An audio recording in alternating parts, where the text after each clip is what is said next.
And I would now like to give the floor to the Special Representative of the Secretary General for Colombia and Head of the United Nations Verification Mission in Colombia, Mr. Carlos Ruiz Massieu, and I'd like to wish him a very warm welcome. You have the floor. Monsieur le Président. Mr. President, distinguished members of the Security Council, thank you for this opportunity to update you on recent developments regarding the implementation of the final peace agreement and the ongoing efforts aimed at consolidating peace in Colombia. It is also an honor to be here with the Minister of Foreign Affairs, Ms. Laura Sarabia, and I should like to reiterate my thanks to the Government of Colombia for its continued support and cooperation with the verification mission. I also welcome the participation virtually of Hilda Molano, representative of the Coalition Against the Involvement of Children and Young People in the Armed Conflict in Colombia, COALICO. Child recruitment is undoubtedly a matter of grave concern in Colombia. Mr. President, the Council has last met on Colombia days after the start of the crisis in Catatumbo. This was a major upsurge in violence that drew attention to serious deficits in peace implementation and launched a wide discussion in the country about peace-building strategies. In places like Catatumbo, Cauca, or Chocó, continued violence, insecurity, poverty, and illicit economies underscore how important it is to continue advancing in the implementation of the peace agreement and the transformation it provides for. It is in this context that the latest report of the Secretary General provides with a broad look at the state of implementation of the agreement and some considerations for the future direction of peace policies in the country. As stated in the report, Colombia, despite the many challenges still present, is a changed country today compared to the years preceding the signing of the peace agreement.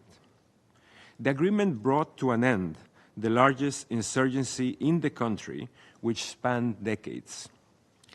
Conflict indicators, while steadily rising in recent years due to the expansion of other armed groups, remain far lower than during the height of the war. A more inclusive political system has emerged, and instruments were created to enable the country to tackle structural issues such as unequal land distribution and limited presence of the state throughout former conflict-affected areas. The laying down of arms by the former FARC-EP combatants was a historic step in their transition into civilian life. 8 years later, with the support of 3 consecutive governments, reintegration remains a priority, and the vast majority of those who lay down arms, more than 12,000 individuals, remain actively involved in the reintegration process. Looking forward, the priority must be to address the persisting difficulties they face, such as access to land, housing, and assistance to ensure that their livelihoods projects are sustainable over time. Of special concern is insecurity. 4 more combatants were killed since the issuance of the report, bringing the number to 23 this year. I condemn these killings and call again for strengthened protection for them. Mr. President, while many provisions of the agreements have a significant transformative potential, some are longer term in nature and are yet to be fully implemented. This is the case of the comprehensive rural reform, which seeks to address a long history of inequitable land distribution and rural poverty in conflict-affected regions.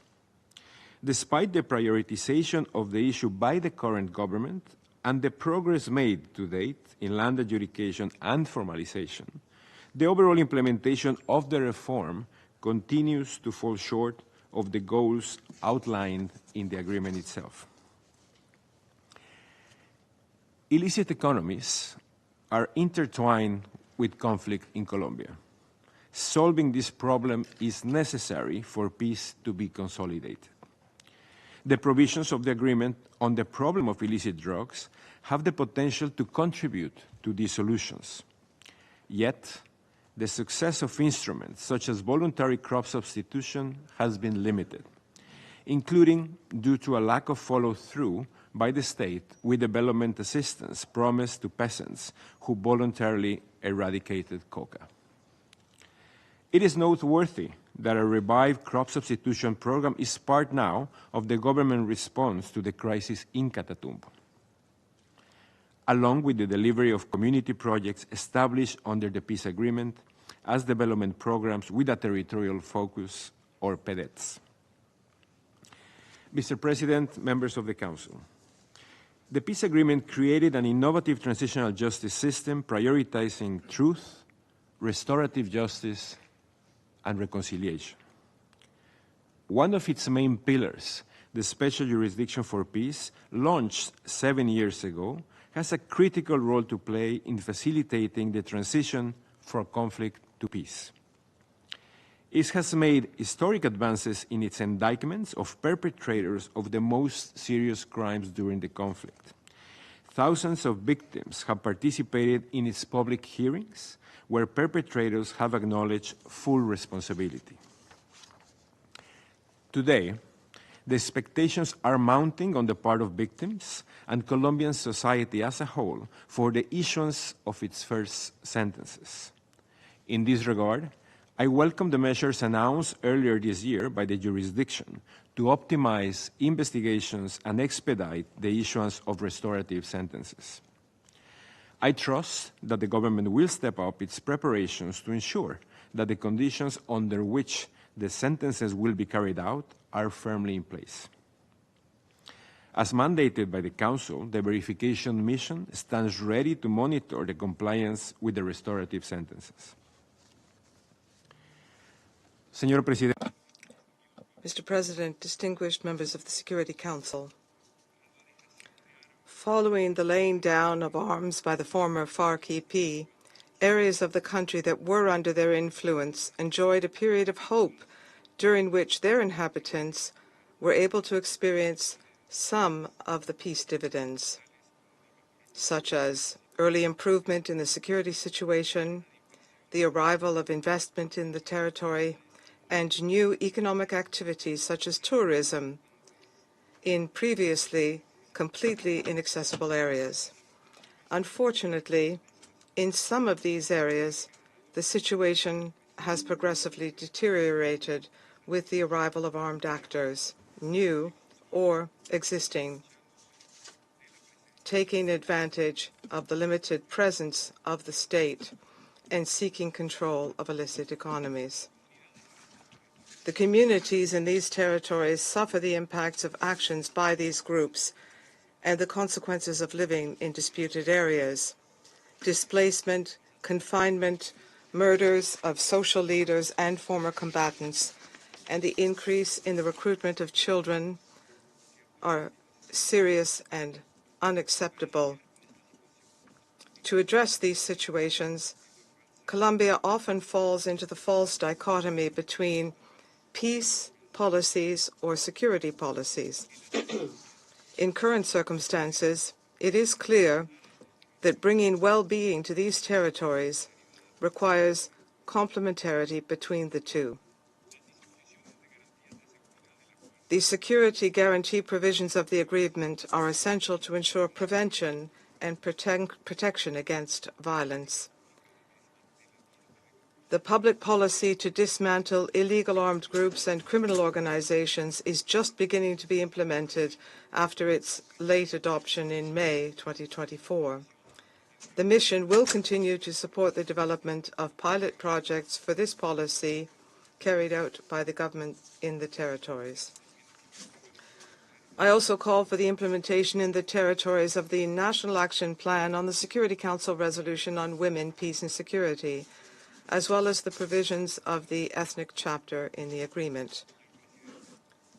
Mr. President, historically, Colombia has had a long history of seeking to resolve armed conflicts through dialogue, with notable success stories, the 2016 final agreement being the most recent.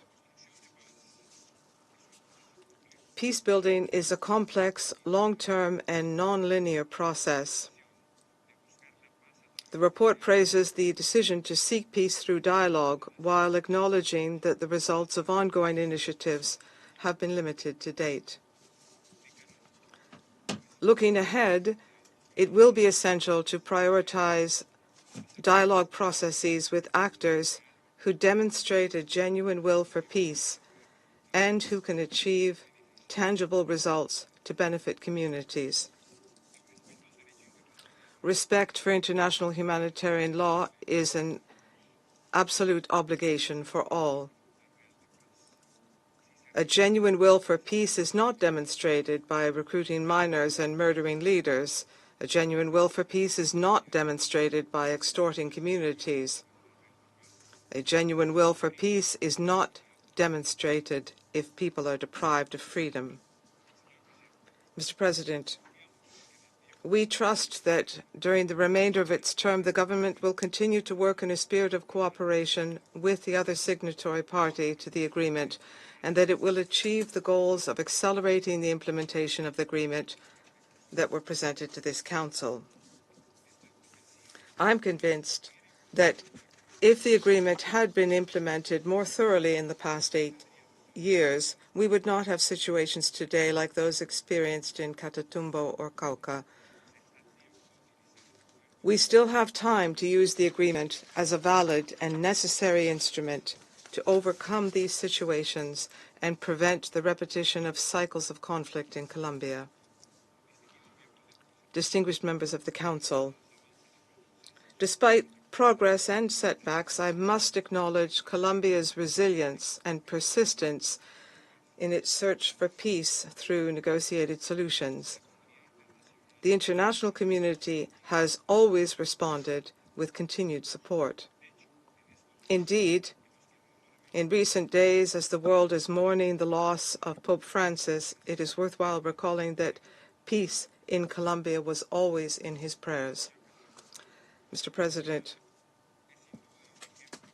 undoubtedly, Colombia is an example that demonstrates what can be achieved when the will of the parties and the will of society is combined with broad international support. At a key moment for peace building in Colombia and in the face of current challenges, I trust that this Council will continue to respond in kind to the Colombian people's desire for peace with the same unanimous support it has provided over the years. Thank you, Mr. President. Je vous remercie, Monsieur le Représentant. I would like to thank the Special Representative. I'd like to thank you for your report and your analysis.